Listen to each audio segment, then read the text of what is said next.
خداوند یسوع مسیح میں آپ سب کی سلامتی ہو۔ آج ہم جس عنوان کے ساتھ خدا کے کلام کو سیکھیں گے وہ ہے یسوع کا بپتسمہ، اور جو تلاوت آپ کے لیے چنی گئی ہے وہ مرکز کی انجیل کے پہلے باب کی 9 آیت سے 11 آیت تک ہے۔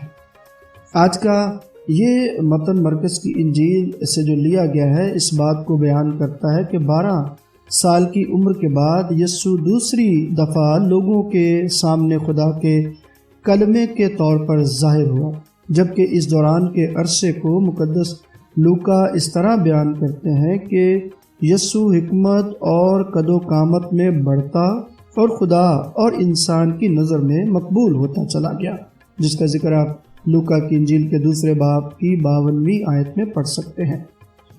اور اس دورانیے کو مسیحی مفسرین یسوع مسیح کی تیاری کے ایام سے منسوب کرتے ہیں۔ مقدس مرکز ہمیں بتاتے ہیں کہ یسوع نے انسانی لبادہ اس لیے اوڑھا تاکہ انسان کو گناہ کی غلامی سے آزاد کرائے، کیونکہ خدا جانتا ہے کہ درست وقت کون سا ہے۔ کلام میں لکھا ہے کہ اس سے پیشتر کہ خداوند یسوع مسیح آئے، اس کی راہ کو تیار کرنے والا آئے گا۔ اور دیکھتے ہیں کہ یوحنا اصطباغی نے اس بات کی گواہی دی کہ آنے والا جس کا آپ کو انتظار ہے وہ یسوع آ گیا ہے۔ عبرانیوں کے خط میں لکھا ہے کہ سب سے آخر میں اپنے بیٹے کی معرفت خدا باپ نے کلام کیا۔ جب یسوع دریائے یردن کے کنارے پر آتے ہیں تو یہ وہ وقت تھا جب دنیا کو ہمیشہ کے لیے تبدیل کر دیا گیا۔ جس نجات دہندے کی جستجو آدم کے گناہ سے شروع ہوئی اب وہ ختم ہو چکی تھی، کیونکہ آنے والا آ چکا تھا جس نے خدا اور انسان کا ملاپ کرانا تھا، جس کی وجہ انسان کا گناہ تھی، جس کا انتظار نسل انسانیت کر رہی تھی تاکہ وہ اپنے موروثی گناہ سے رہائی پائے۔ آج ہم مقدس مرکز کے پہلے باب کی 9 سے 11 آیات پر جب غور کرتے ہیں تو یسوع مسیح کے بپتسمے کا ذکر اس میں ہمیں ملتا ہے۔ تو آئیے اس پر اپنا دھیان لگائیں تاکہ جو باتیں ہمیں خداوند سکھانا چاہتا ہے انہیں سیکھیں اور برکت پائیں۔ کلام میں ہم نے پڑھا ہے کہ یسوع دریائے یردن پر آیا جہاں یوحنا بپتسمہ دیتا تھا تاکہ وہ بھی بپتسمہ لے۔ ہم جانتے ہیں کہ یوحنا توبہ کا بپتسمہ دیتا تھا، دوسرے لفظوں میں یہ کہ اس کے پاس لوگ سر عام اپنے گناہوں کا اقرار کرنے آتے تھے اور بپتسمہ لے کر اپنی زندگی کی تبدیلی کا اعلان کرتے تھے۔ تو سوال یہ ہے کہ یسوع نے کیوں بپتسمہ لیا؟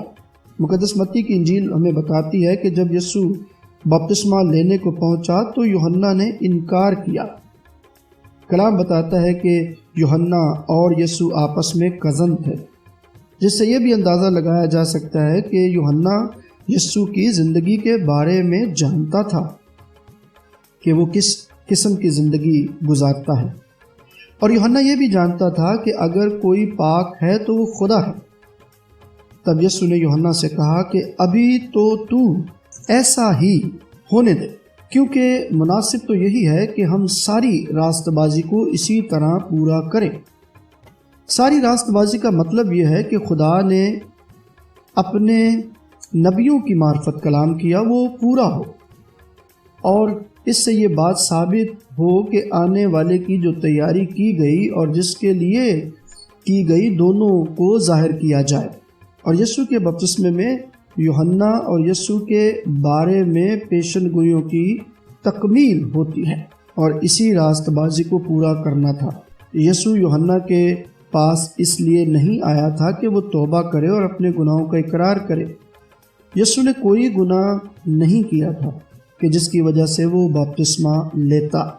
یسوع کے بپتسمے کی کئی ایک وجوہات تھیں، ان میں سے چند ایک میں آپ کے سامنے بیان کرنا چاہتا ہوں۔ پہلی بات جس پر میں آپ کا دھیان چاہتا ہوں، یسوع کا بپتسمہ ایک اعلان تھا۔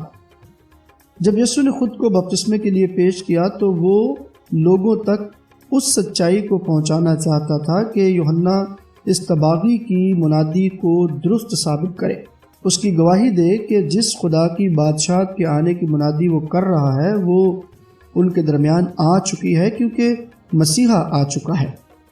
یسوع کا بپتسمہ اس کی خدمت کا اعلان تھا۔ دوسری بات جو اسی حوالے سے میں کرنا چاہتا ہوں وہ یہ ہے کہ یسوع کا بپتسمہ اس کے مشن کی قبولیت تھا۔ یسوع کا بپتسمہ اس بات کا بیان ہے کہ اس نے لوگوں کے سامنے کفارہ دینے کا اعلان کیا اور خدا کی مرضی کے مطابق نجات کے کام کو کرنے کی رضامندی ظاہر کی تاکہ وہ گناہوں کے کفارے کے لیے خود کو قربان کرے۔ مرکز کی انجیل اس کا 10واں باب اس کی 45ویں آیت پڑھ سکتے ہیں۔ اور خدا اور انسان کے درمیان جدائی کی دیوار کو ڈھا دیا۔ تیسری بات، یسوع کا بپتسمہ نجات دہندہ ہونے کا اظہار تھا۔ ہر کوئی جو یوحنا سے بپتسمہ لینے کو آتا تھا ایک نئی زندگی کے پانے کی امید کا اقرار کرتا تھا۔ وہ اپنے گناہوں کی معافی اور خدا سے تعلق کی بحالی کے لیے آتے تھے۔ کلام میں یسوع کے بارے میں کہا گیا کہ دیکھو، یہ ہے خدا کا برہ جو دنیا کے گناہ اٹھا لے جاتا ہے۔ اور یسوع کا بپتسمہ اس بات کو ظاہر کرتا ہے کہ خدا کے بیٹے نے تجسم لے کر انسان کے سارے دکھوں کو صلیب پر سہ لیا تاکہ وہ دنیا کا نجات دہندہ ہو، جبکہ یسوع کا بپتسمہ یسوع کی موت اور قبر پر فتح کا بھی اظہار ہے۔ جب یسوع بپتسمہ لے چکا تو ایک عجیب واقعہ ہوا۔ مرکز لکھتا ہے کہ آسمان کھل گیا اور روح کبوتر کی صورت میں یسوع پر نازل ہوئی۔ یہاں اس بات پر بھی ہمیں غور کرنے کی ضرورت ہے کہ پاک روح نے یسوع کی زندگی میں کیا کیا جس سے ان کے تعلق کو ہم سیکھ سکتے ہیں۔ پاک روح کا بپتسمہ، پاک روح کبوتر کی صورت میں آیا۔ کبوتر غریب آدمی کی قربانی کو بیان کرتا ہے۔ احبار کی کتاب 5واں باب 17ویں آیت پڑھی جا سکتی ہے۔ مقدس یوسف اور مقدس مریم نے بھی یسوع کے لیے 2 کبوتروں کو نذر کیا۔ لوکا کی انجیل 2 باب 24ویں آیت میں آپ اس کو پڑھ سکتے ہیں۔ اور لوگوں کے ذہن میں تھا کہ کبوتر قربانی کے لیے استعمال ہوتا ہے، جس کا مطلب یہ ہوا کہ یسوع اس دنیا میں خود کو قربان کرنے کے لیے آیا۔ وہ خود کے لیے اس دنیا میں نہیں آیا، وہ دوسروں کو زندگی دینے کے لیے آیا۔ اور خدا کے روح کا نزول اس بات کا بیان تھا کہ یسوع قربانی کے لیے آیا ہے، جبکہ کبوتر دوسری طرف امن، شائستگی اور انکساری کا بھی نشان سمجھا جاتا ہے۔ اور یہ سب یسوع کی زمینی خدمت کا اظہار ہے، جس کی شہادت یسایا نبی کے صحیفے کے 9ویں باب کی 6 آیت میں پائی جاتی ہے۔ یہاں اس بات کو بھی سمجھنا لازم ہے کہ کیوں یسوع کو پاک روح کی ضرورت پڑی۔ کیا وہ خدا سے نہ نکلا تھا؟ کیا وہ خود ہر شے پر قادر نہ تھا؟ یقیناً تھا، مگر وہ زمین پر خدا بن کر رہنے نہیں آیا تھا بلکہ ایک انسان بن کر آیا تھا۔ جب خدا نے آدم اور حوا کو بنایا اور ان کو باغ عدن میں رکھا تاکہ وہ خدا کی فرما برداری میں رہیں، پر ایسا نہ ہوا اور آدم اور حوا کی وجہ سے نسل انسانیت میں گناہ آ گیا۔ یسوع دوسرے آدم کے طور پر اس دنیا میں آیا تاکہ جس فرما برداری کو پہلا آدم نہ نبھا سکا اس کو نبھایا جا سکے۔ اسی طرح جب آپ کو پاک روح ملتا ہے تو پھر آپ کا کردار بھی یسوع کا نمونہ پیش کرتا ہے۔ پھر آپ اپنے لیے نہیں جیتے بلکہ یسوع کے لیے جیتے ہیں، اور یسوع کا جینا خدا کی فرما برداری ہے جس میں امن و محبت، تحمل، پرہیزگاری، فروتنی اور صبر شامل ہے۔ یسوع پر پاک روح کا نزول پرانے عہد نامے کی پیش گوئیوں کی تکمیل تھا۔ یہودی ایک مسیح کا انتظار کر رہے تھے۔ وہ جانتے تھے کہ آسمان کھلے گا اور ان کا مسیحا اترے گا اور ان کو غلامانہ زندگی سے نجات دے گا اور داؤد کے تخت کو بحال کرے گا۔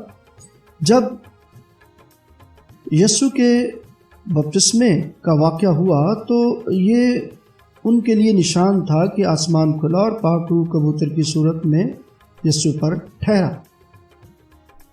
کلام کہتا ہے کہ جب یسوع نے بپتسمہ لیا تو آسمان سے یہ آواز آئی کہ تو میرا پیارا بیٹا ہے، میں تجھ سے خوش ہوں، جو اس بات کا ثبوت تھا کہ یسوع خدا کا اکلوتا بیٹا ہے۔ خدا اس لیے خوش نہیں تھا کہ یسوع نے بپتسمہ پایا تھا، بلکہ اس بات کی خوشی کا اظہار تھا کہ بیٹے نے خود کو قربان ہونے کے لیے پیش کیا تھا۔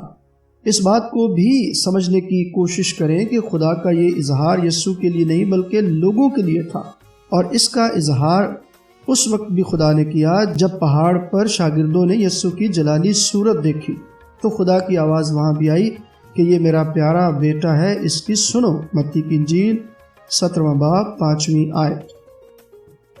ہزاروں سال سے خدا زمین پر نگاہ کرتا رہا اور اسے انسان کی ناکامیاں، گناہ اور کمزوریاں نظر آتی رہیں، مگر اب اسے زمین پر پاکیزگی اور کاملیت دکھائی دیتی ہے اپنے بیٹے کی صورت میں۔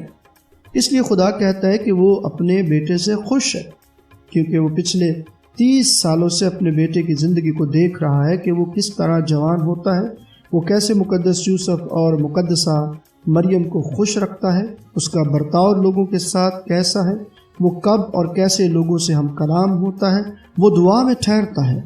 خدا یہ سب دیکھ کر کہتا ہے کہ میں یسوع سے خوش ہوں۔ کیا آج ہم چاہتے ہیں کہ ہم بھی اپنے بارے میں یہی الفاظ سنیں؟ تو پھر ویسا ہی مزاج رکھنا ہوگا جیسا یسوع مسیح کا بھی تھا۔ خدا کا یہ اعلان ایک عمیق اظہار تھا۔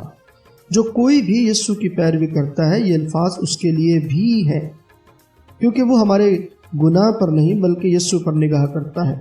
اس لیے خدا خوش ہے، کیونکہ یسوع میں ہی ہمارے سب گناہ معاف کیے گئے ہیں۔ کلام میں لکھا ہے کہ خدا نے دنیا سے ایسی محبت رکھی کہ اس نے اپنا اکلوتا بیٹا بخش دیا تاکہ جو کوئی اس پر ایمان لائے ہلاک نہ ہو بلکہ ہمیشہ کی زندگی پائے۔ یوحنا 3 باب 16 آیت۔ یوں ہم آج یسوع مسیح کے بپتسمے کے واقعے سے یہ سیکھتے ہیں کہ یسوع کا بپتسمہ اس کی زمینی زندگی کا اعلان تھا، پاک روح کا نزول تھا، اور خدا کا اعلان تھا کہ یہ میرا پیارا بیٹا ہے جس سے میں خوش ہوں۔ اور یہ بپتسمہ اس بات کا بھی اظہار تھا کہ یسوع خود کو دوسروں کے لیے قربان کرنے آیا ہے، دوسروں کے گناہوں کی معافی کے لیے اپنا خون دینے آیا ہے، اپنے گناہوں کی معافی کے لیے نہیں بلکہ بنی نوع انسان کے گناہوں کی معافی کے لیے۔ خدا آپ سب کو برکت بخشے، آمین۔